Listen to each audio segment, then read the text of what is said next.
All right, Sean, big news today. John Butler relieved of his duties as defensive coordinator. You broke the story. Did it surprise you?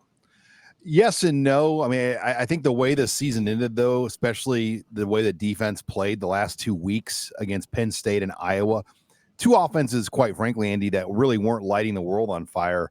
I just think something had to be done. I think a change needed to be made.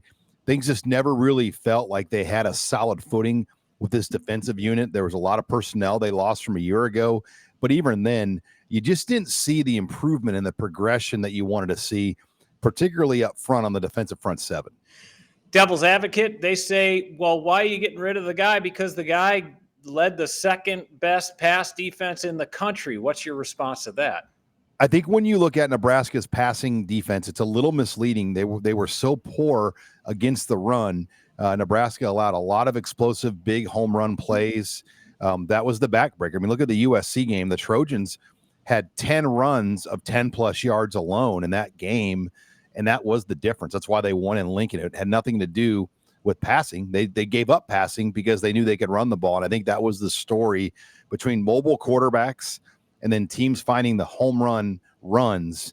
That was kind of what the backbreaker was for this Husker defense. Yeah, Sean, you mentioned in your piece on Husker Online 67 runs of 10-plus yards against the Black Shirts and 28 runs of 15-plus yards. That's just not getting it done, especially in the Big Ten. No, and when you play in a league, Andy, where you run about 60 plays a game, and you're giving up 8 of those a game type plays, that's big. And then it opened up the passing game. That was probably the real backbreaker. Both Penn State and Iowa, two teams not known for their passing, were able to find big plays on Nebraska. This wasn't Maryland or USC. I mean, these were teams that were run-first offenses. Iowa had 4 passing plays of 25-plus yards down the field. So by the end of the year, things just didn't seem like they were on the same footing maybe than we saw earlier in the year. Yeah, and they were completing passes at a very high percentage. Now, the silver lining in this is that Matt Rhule has a guy in Phil Snow who's already on staff who could step in while they conduct a search for a more permanent defensive coordinator. Is that what I understand? Yeah, it's basically we're going to see the same exact bowl month as we did a year ago. Tony White left for Florida State last year. Well, in this case, John Butler was relieved of his duties on Monday, and now you have another guy to step in, just like Butler did last year. Phil Snow, the former Matt Rhule defensive coordinator at multiple stops at Baylor, at Carolina, at Temple, he will now step into that role and lead the defense. And he's kind of been a senior advisor, assistant coach as it is.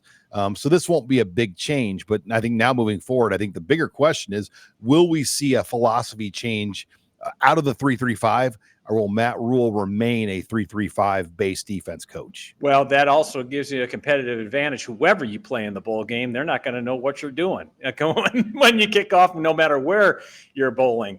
Speaking of which, any idea, any more clarity on where the Huskers would go bowling? I know we find out Sunday, but what are you hearing and how are you reading the tea leaves so far? Yeah, the Big Ten is pretty much set in stone now. I think the 3 playoff teams we know are all in. And then from there, things just kind of slot accordingly. And Michigan's going to go to Orlando to the Citrus Bowl. Iowa's going to go to the ReliaQuest Bowl in Tampa. And then Las Vegas picks next.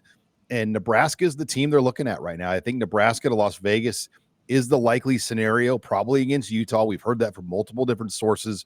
Nashville, the Music City Bowl. I know a lot of people wonder about that one. They pick after Las Vegas.